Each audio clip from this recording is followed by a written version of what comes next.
राधे राधे दोस्तों। आज की कहानी है चार आने का हिसाब। यह कहानी बहुत ही प्रेरणादायक कहानी है। तो हम चलते हैं कहानी सुनने। लेकिन उसके पहले अगर अभी तक आपने मेरा चैनल सब्सक्राइब नहीं किया तो प्लीज चैनल को सब्सक्राइब कर दीजिए और वीडियो को लाइक करना बिल्कुल भी ना भूलिए। बहुत समय पहले की बात है। चंदनपुर राज्य के राजा को अपनी समृद्धि, मान सम्मान और विशाल साम्राज्य के बावजूद आंतरिक शांति की कमी खलती थी। राजा का महल हर प्रकार की सुख सुविधाओं से सुसज्जित था। सोने चांदी के बर्तनों में भोजन, रत्न जड़ित वस्त्र और अनगिनत सेवक उसकी सेवा में तत्पर रहते थे। लेकिन इस सब के बावजूद राजा को मन की शांति नहीं मिल पाती थी। राजा ने इस मानसिक अशांति से मुक्ति पाने के लिए कई ज्योतिषों और पंडितों से परामर्श किया। किसी ने उसे अंगूठी पहनने की सलाह दी तो किसी ने यज्ञ कराने का सुझाव दिया। राजा ने हर तरह से प्रयास किए परंतु उसकी मन स्थिति वैसी की वैसी ही रही। अंततः एक दिन राजा ने भेष बदलकर अपने राज्य का भ्रमण करने का निश्चय किया ताकि वह आम लोगों का जीवन देख सके और शायद अपने प्रश्नों का उत्तर पा सके।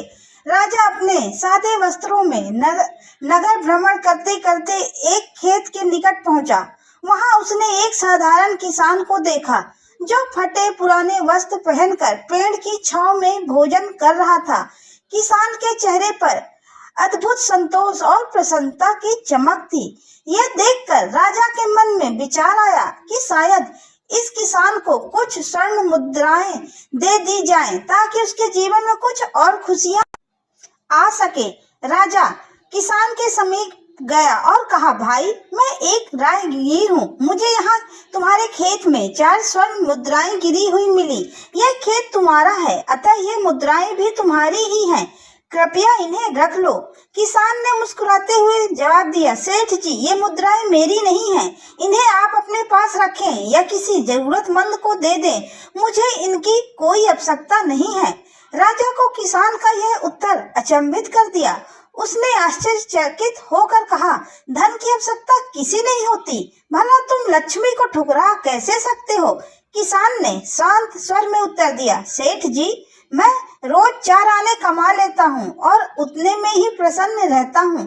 यह सुनकर राजा के चेहरे पर आश्चर्य के भाव आ गए। उसने कहा, क्या तुम मात्र 4 आने कमाते हो और इतने में ही प्रसन्न रहते हो? यह कैसे संभव है?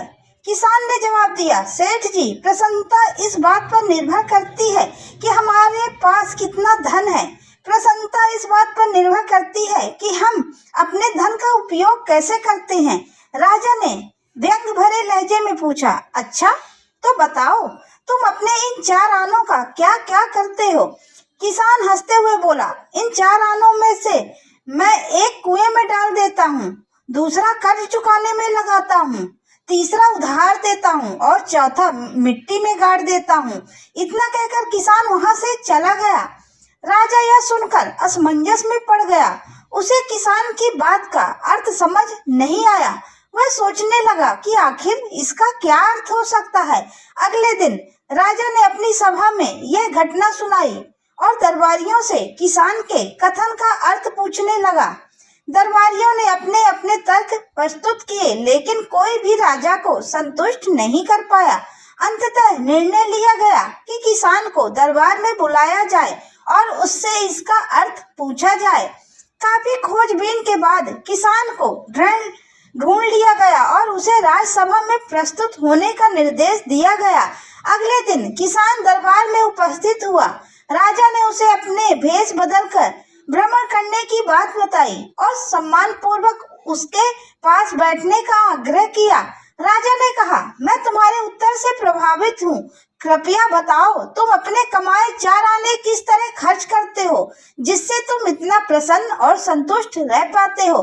किसान ने सिर झुकाकर नम्रता से उत्तर दिया, महाराज जैसा मैंने कहा था मैं एक आना कुएं में डाल देता हूँ, अर्थात उसे अपने परिवार के भरण पोषण में खर्च करता हूँ ताकि उनके लिए सुख सुविधाएं जुटा सकूं। दूसरा आना मैं कर्ज चुकाने में लगाता हूँ, जिसका मतलब कि मैं अपने वृद्ध माता पिता की सेवा में धन खर्च करता हूँ क्योंकि वे ही मेरे ऊपर कर्ज की तरह हैं। तीसरा आना मैं उधार देता हूँ, जिसका अर्थ है कि मैं अपने बच्चों की शिक्षा और भविष्य संवारने में निवेश करता हूँ, ताकि वह भी जीवन में सफल और समर्थ बन सकें।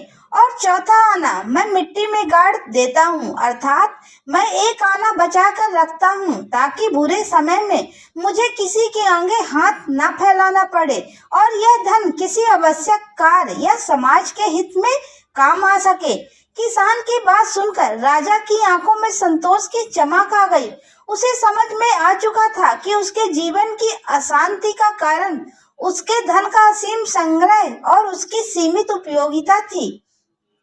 वह यह भी समझ चुका था कि यदि उसे अपने जीवन में सच्ची प्रसन्नता और संतोष पाना है, तो उसे अपने धन का उपयोग सही कार्यों में लगाना होगा।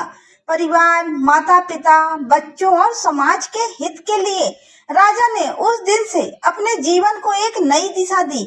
उसने न केवल धन का सही तरीके से उपयोग करना शुरू किया, बल्कि अपने राज्य के लोगों से कल्याण के लिए भी कई योजना बनाई।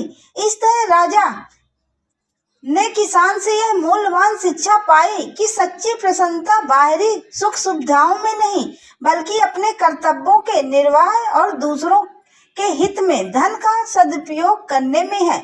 तो दोस्तों, यह कहानी आपको कैसी लगी कमेंट्स करके जरूर बताइएगा। तो अब हम मिलते हैं आपसे अगली कहानी के साथ, तब तक के लिए राधे राधे।